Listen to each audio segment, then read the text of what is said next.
6. Treniss founded Condemned USA to provide financial and investigative aid to fight the corruption and manipulation of evidence by the Biden DOJ, and has become a leading expert to Congress on the January 6th event. He also is an author, and I've already bought my book, and he has copies in the back of the room. So with no further delay, please welcome Treniss Evans.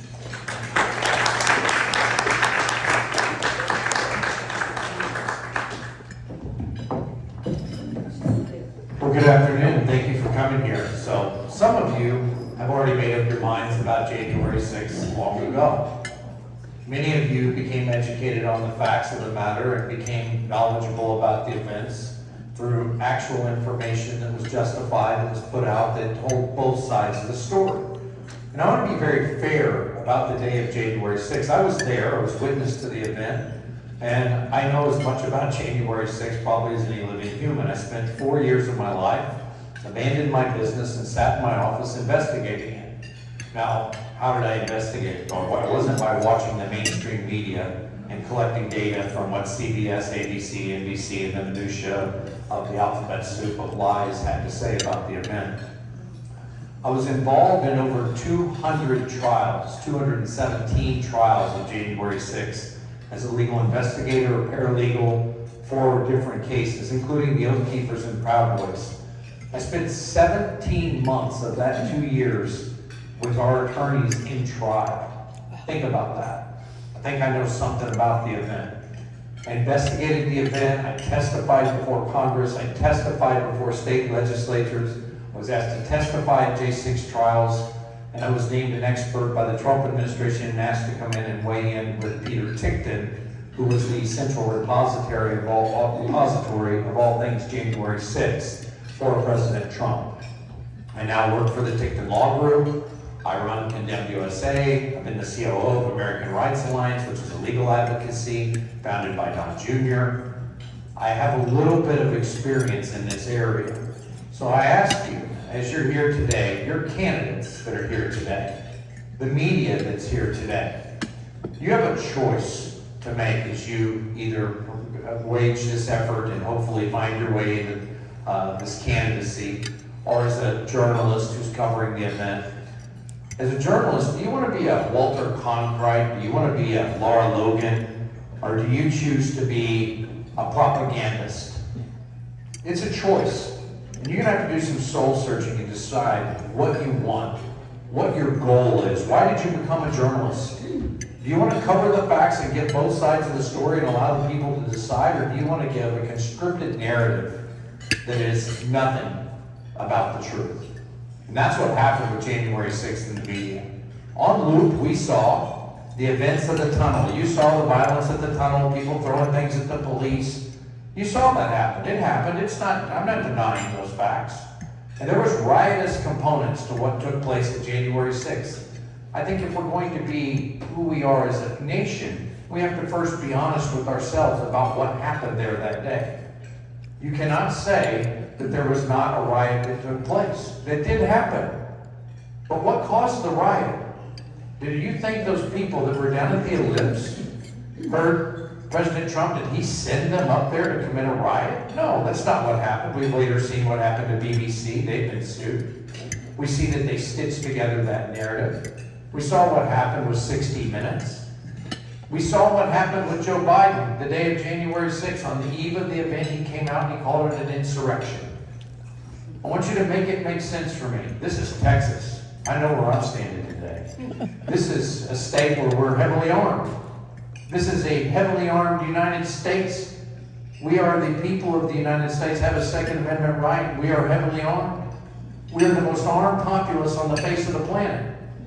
Yet you mean to tell me that Texans and other citizens of these United States chose to go overthrow the largest military-industrial complex to ever exist, and we came to do that at their seat of government, and we left our rifles at home?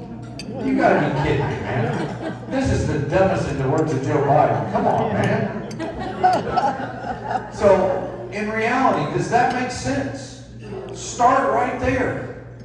They already defeated the idea of an insurrection. Already, yes.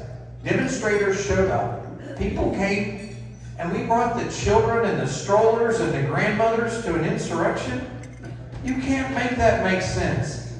But that narrative was well crafted and delivered to the American people, and it was hammered home through the fake news media.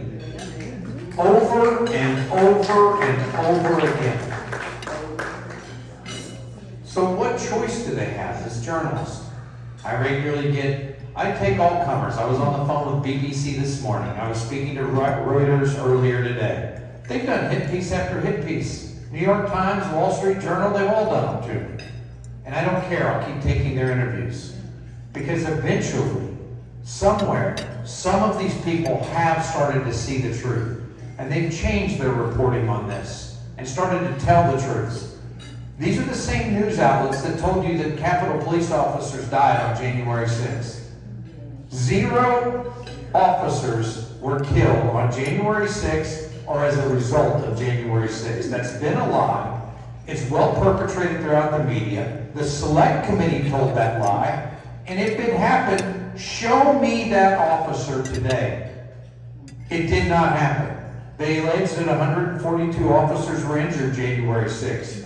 They did report 142 officer injuries. Over 90 of them, 92, were based on the munitions that they illegally deployed into the crowd that blew black on them. That was a fatal firing of a munition that blew back and broke down the police line.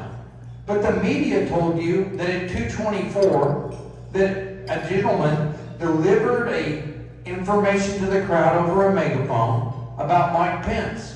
I was that guy standing on the Capitol steps with the megaphone, and we can go watch that all day long. I supported law enforcement. I stood and said, don't harm the police, don't damage this building. That's not who we are. I wanted some people that got ahead of themselves and did some things maybe they shouldn't have done to get a handle on their actions quickly.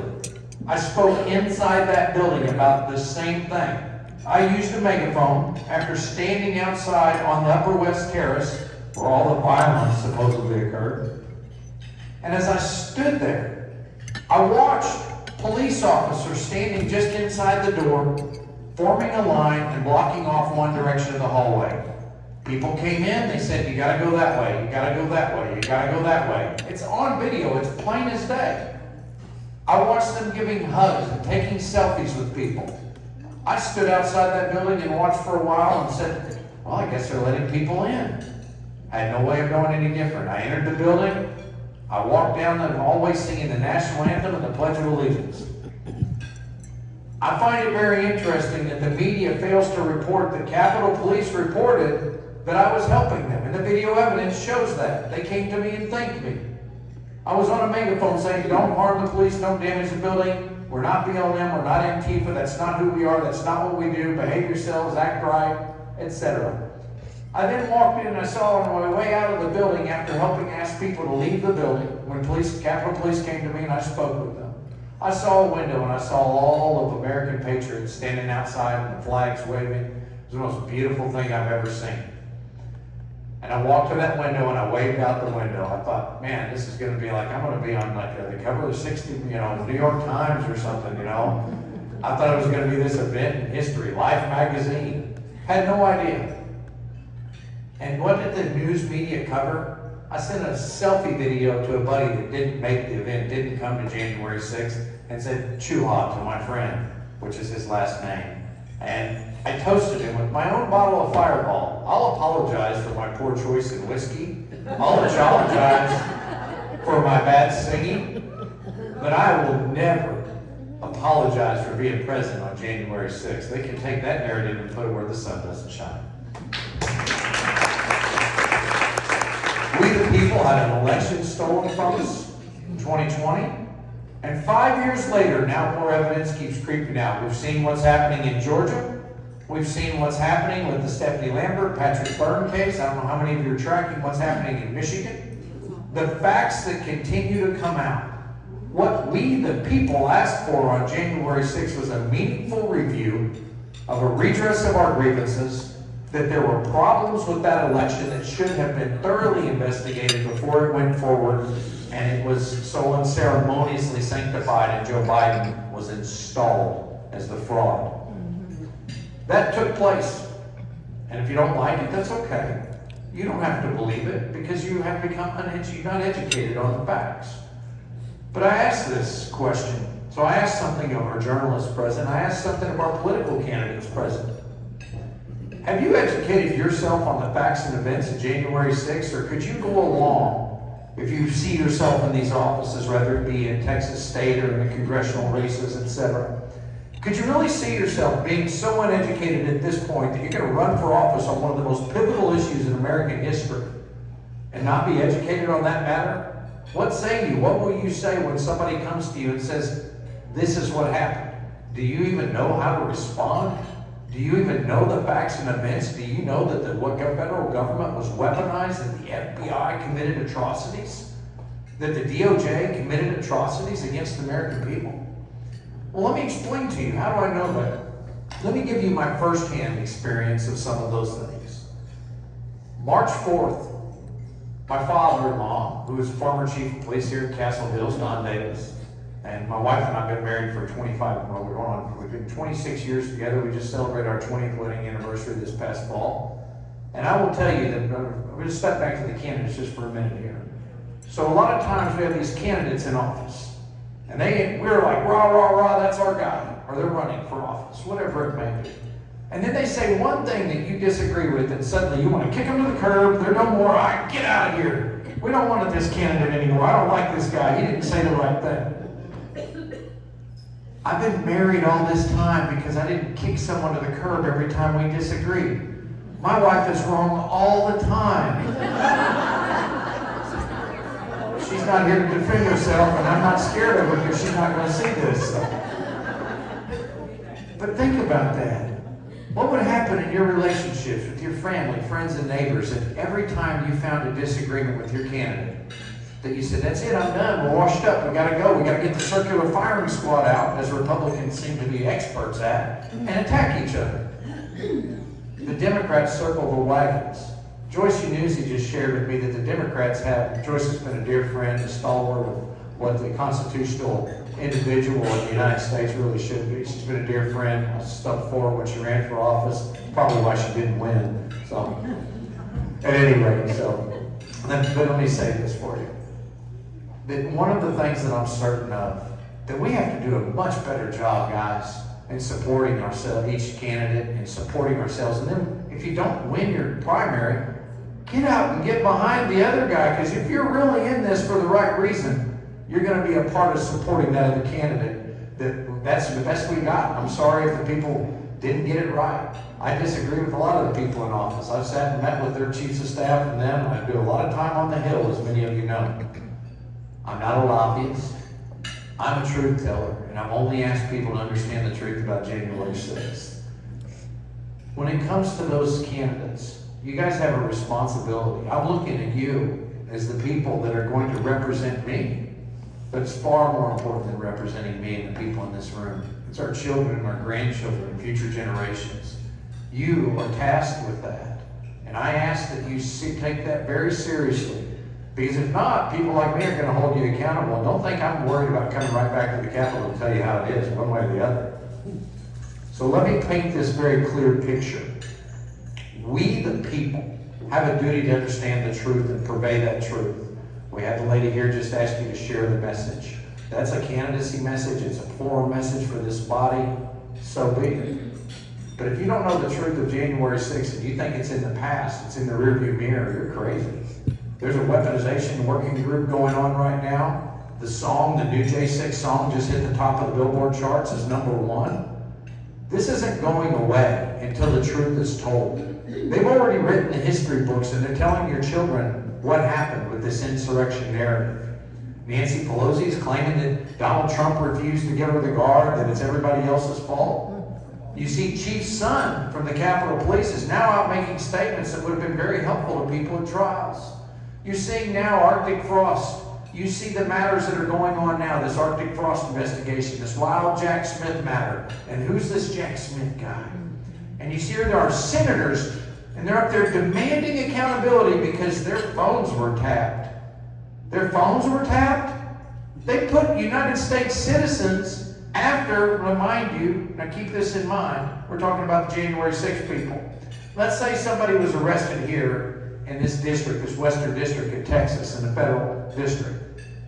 And they were taken to see a magistrate judge who every day of their life, their task is to make determinations about whether someone's a danger to the community and they can receive bond and go home and await their trial and prepare for trial, or if they need to be held in a federal detention center awaiting trial because of the danger they may be to the community. 14 different times that we know of that we've tracked in January 6 cases, veterans and law enforcement were released by federal judges and told to go home and prepare for trial and be back here on this date. If you miss this date, you're going to pay $10,000 and we're going to arrest you and you'll be guilty of a new crime. 14 different times. 14 different judges around the United States, federal judges, made these determinations. Yet, a small group, less than a handful of federal judges in Washington, D.C., deemed these same individuals, faced with this very same information, those biased judges who operated with such detested impropriety and obvious political malfeasance, that these individuals chose to say, nope, bring them to D.C. and hold them here in our D.C. gulag. That happened in these United States. That's a fact. You can look it up. I don't care if you're one side of the aisle or the other. You can't deny that fact. It happened. And 72% of the people that were initially detained were veterans and law enforcement officers. Now let me ask you something. We have law enforcement here in the back, and I thank you to the constable for being here. When this constable attends an event or a sheriff attends an event, last time I checked, they can put themselves on duty almost any time. Right? They have a duty. They took an oath to the Constitution, not an oath to Bexar County or Comal County or wherever it may be. They took an oath to uphold and defend the United States Constitution. I don't think that oath expired. We find oftentimes our law enforcement also made that same commitment 2 times over, many times in the military. One of the interesting things to me is that many people that were law enforcement and veterans on January 6th, standing and singing in a peaceful crowd, were attacked. That's not a thing that you can deny. The video evidence shows that. We put it out in documentary films for you to see. Pardon Us film that I did with Marjorie Taylor Greene. Whether she's out of favor or not, this is another problem with the Republican Party. We are attacking our own, and the Democrats keep their dirty laundry to themselves. Get that right and do it right. You're candidates, and you have a duty and an obligation. Now, us, children, future generations. So I hope you can save the attacks and go run on what you can win on. And that's not attacking your opponent. It's showing me what you're going to do for America. That's a part of it. But going back to these judges that operated as Senate staffers for Democrats, these judges that were appointed, like Judge Daphne Friedrich, who was my judge, interestingly enough. Judge Daphne Friedrich said President Trump's pardon didn't apply to a man named Dan Wilson. And Dan Wilson just did 9 more months in prison. But ironically, after getting representation from Condemn USA and American Rights Alliance, we were able to get Dan Wilson out. We got President Trump to issue a second pardon for Dan Wilson. And Dan Wilson just spent the weekend at my home, drove here from Kentucky. Unbelievable that it took 9 months. But Daphne Friedrich said President Trump's pardon didn't apply and forced us to fight yet again and get a second pardon issued for him to get him out. This is the constitutional debacle that's taking place in these United States. Those judges that they now want to impeach, Boasberg, right? I agree with impeaching Boasberg, but he's not the biggest problem. Beryl Howell was the chief judge that decided the January 6th defendants would be treated differently. Under equity, no equity existed. Judge Beryl Howell determined that all January 6th defendants were part of an insurrection and that no First Amendment right could be applied. That you didn't have a First Amendment right to even be at the Capitol that day. These are the facts. They put this down. They had the insanity. The impartial view that was supposed to be did not exist. And they said things like, I saw it. It was a travesty. It was an insurrection. You're talking about what you saw in the media. I don't care if I stand in a room full of Democrats, Libertarians, or Republicans, or unaffiliated folks. The first thing that I could ask, if I said, do you trust the media? Everybody would laugh. If I said, do you trust your government? Everybody would laugh. The immortal words of Ronald Reagan, right? Don't worry, we're from the government. We're here to help. People would scoff at these ideas that you would trust it. Congress has a less than 28% approval rating, and that's on a high day. That's when they're doing well. Why is that? But you look at this, and you look where we stand today, but the lie of January 6th continues. It's still not flushed out. Why is that? Why can't we have the truth? Let me ask you something. I was there. And I have cell phone video and footage. I didn't clip it or manipulate it. It's all available. I've turned it all over. It's available on my website. I didn't make it so it serves my interest one way or the other. But the news media, including those local Express News and Fox and NBC and everybody else, they didn't bother to cover the facts. And it was in my charging documents that I helped Capitol Police, that I was trying to clear the building. And there numerous officers came to me, patted me on the back, fist bumped me. They wanted to say he took a shot of whiskey and beckoned others to come in. For what? Peaceful protest and demonstration that was consistent with my constitutional rights, but I didn't hear them crying when Democrats go into Capitol and do these things. Now, January 6th defendants, let's talk about some of the differences and the things that happened here that don't make a lot of sense.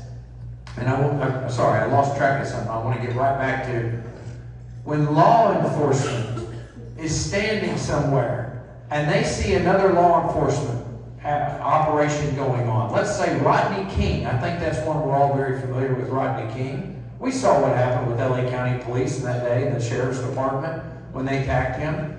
Do you think if our good constable were standing there watching the Rodney King event, would he be justified? He's not a constable in California. He's not a sheriff or any other law enforcement. Would he be justified trying to stop what happened to Rodney King? You're damn right he would. He would be dutifully bound to try and stop that. Many of the assaults and what you saw take place were people trying to stop what they knew were illegal actions taking place by the Metropolitan Police Department in the District of Columbia. Don't you take my word for it, but you go look it up for yourself. The City Council, the people of D.C. have long held for decades that their police department was one of the most violent and thuggerish police departments, that they were operating as goons with badges in many cases. They have been sued, and they're by an independent study, the 9th most violent police department in the United States. Number 9, that's a lot of PDs and different sheriff's organizations, etc. out there that find that very interesting. Well, people say, well, that's because all the political unrest that takes place there. No, this is based on local crimes. That's what those people are that. But yet, on January 6th, the police department that is so hated by their people rose from being the whale dung that they were to being the greatest defenders of democracy ever to exist. And yet, after that, they've sunk back to the same deaths by their own people's admission. Their own city council back on the attack of NPD. The ACLU defended the people. How many people you remember when Donald Trump was elected, right? And Hillary wasn't able to steal that election. By the way, Hillary Clinton did a documentary about how Barack Obama used the machines to steal her election. Don't forget that. You go look that up. Election theft. Democrats talked about it first. It was their baby, probably because they knew how it worked. At any rate. So think about this. January 20, 2017, you were at home watching the TV. Maybe you were in D.C. for the Trump inauguration, the first one. And the city was on fire. The District of Columbia was on fire. Do you not remember? The cars overturned, the fires going on, limousines, police being attacked, Class A fireworks being launched at them by Antifa and leftist groups. Do you not remember? I remember. Did they call that an insurrection? No, they called it protest. Imagine that. It had a very different narrative.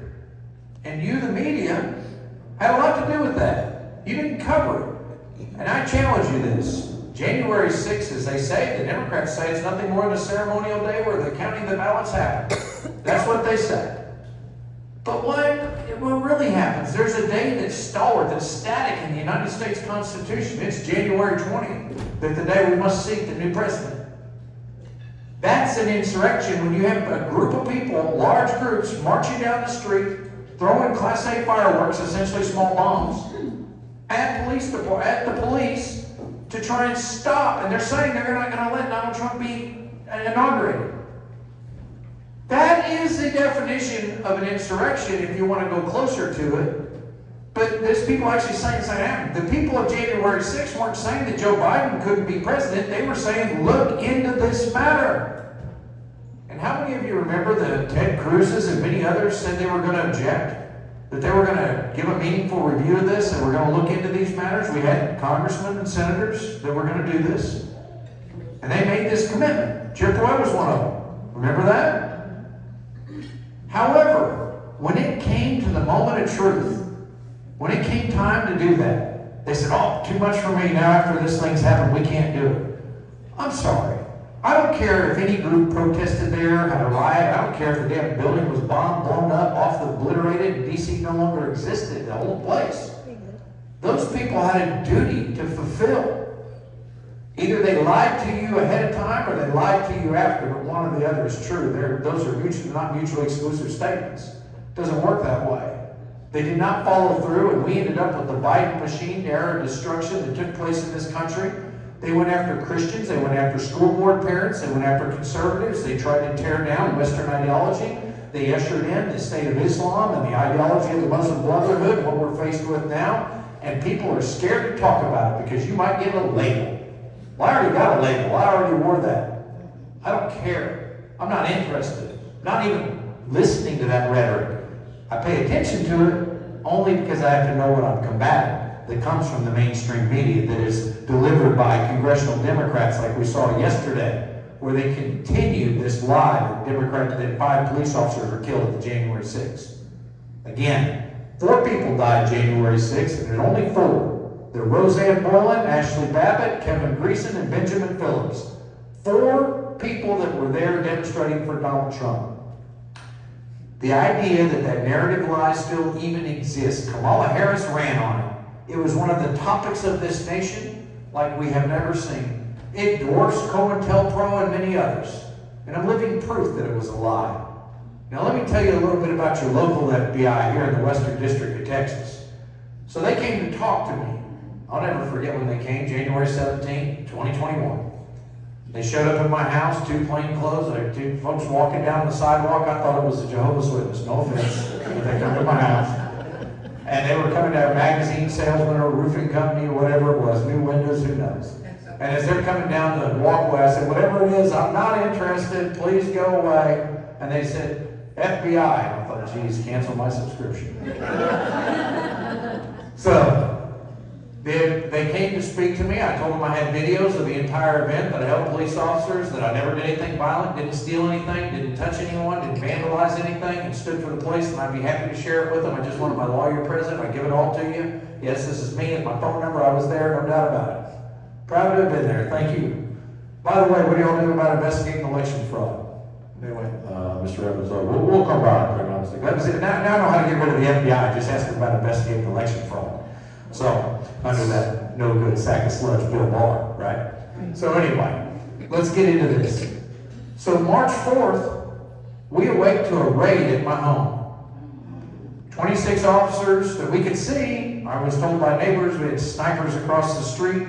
The Joint Terrorism Task Force came for me. They raided my house, and I listened to them go room for room yelling clear like they were looking for Osama bin Laden. I watched them take pictures, and my children watched them take pictures in my office. They took pictures of what evidence did they have against me. I had on my wall a Constitution, a Declaration of Independence, and a Bill of Rights. They took pictures of that as evidence. They took pictures of my Bibles. I had a number of them there. My childhood Bible, one that was given to me by somebody else, Founder's Bible, etc., etc. That was the evidence. They were getting that evidence because I was a domestic violent extremist. How do you come to that conclusion? Oh, because they said, well, Mr. Evans, we have officers outside still, or agents outside still counting your rounds of ammunition. And they said, they said, we're over 30,000 rounds. And I said, well, how many of you are there? And what I insinuated to them was, how long is it going to take you to count it?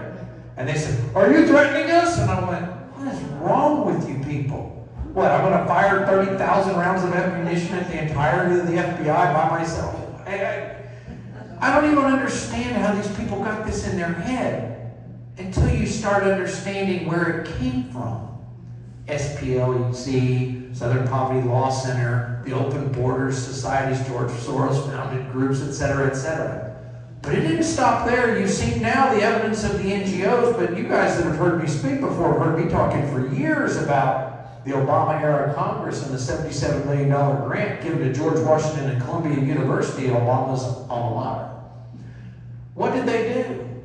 Well, they went to the tenured professors, the draft dodgers in the 60s, and they got these people on board. It wasn't real hard to get them on board with the communist ideology and the idea of socialism to take over this nation. They used a $77 million grant to restructure and redesign what they determined to be the greatest threat to America. And it became the white Christian male. So domestic terrorist, if being a white Christian male gets me designated as a domestic terrorist, then I'll be guilty as charged. I'm not terrorizing anyone other than the fact that I'll pray for you, I'm going to deliver truth to you, and I'm going to undermine your lies and false narratives. I'm not going to allow those to stand. I'm going to stand and be vocal. Because I have a duty, just like these candidates and just like those journalists, whether or not they adhere to their duty. I can't do anything about whether they take their oath seriously and their beliefs, but I take mine very seriously. As do all of you, because you're committed, you're here, and you're fighting for this nation. You're fighting for yourselves. And many of you, no offense, are probably old enough, you might slip by this atrocity, this abomination that's come for us. However, your children and your grandchildren won't. They're going to have to live it. And that's why you're fighting. I know that for many of you, that's what the cause is. And I believe in you, and I support you for that fight because it's important, and nothing could be more important than the beliefs we hold dear here. The Western culture and our ideology and the freedom that lives embodied in those documents and the founding fathers and the efforts that we take today and that we continue to stand for tomorrow and any day, regardless of the consequences, regardless of what comes for us, that we'll continue.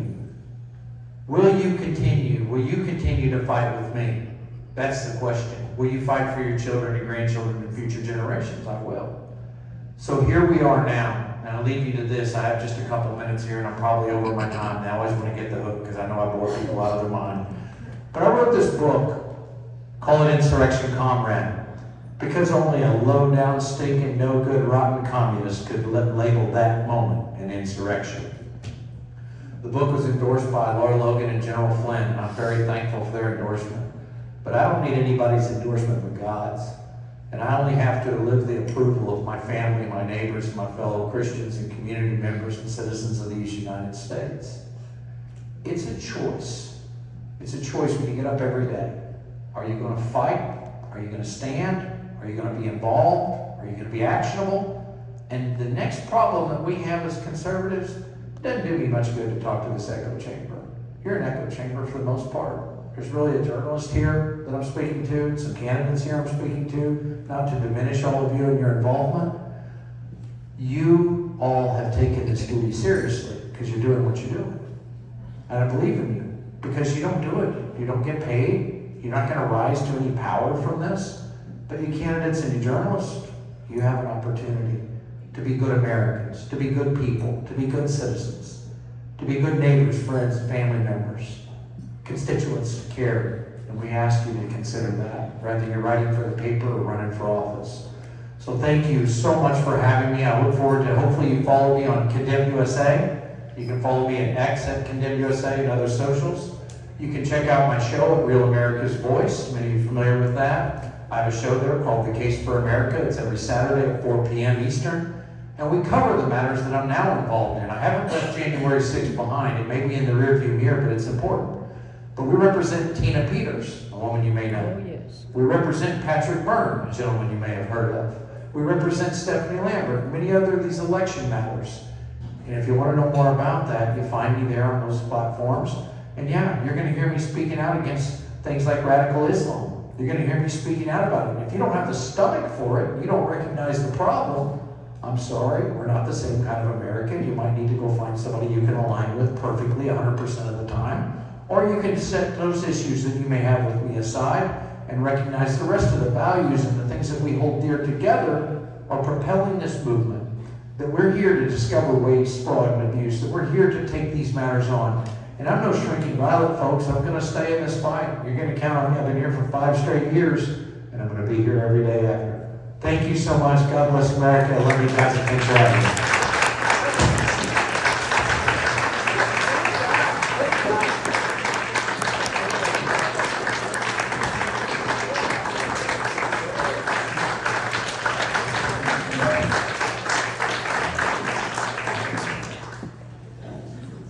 Thank you for your very compelling message, Treniss. Our next speaker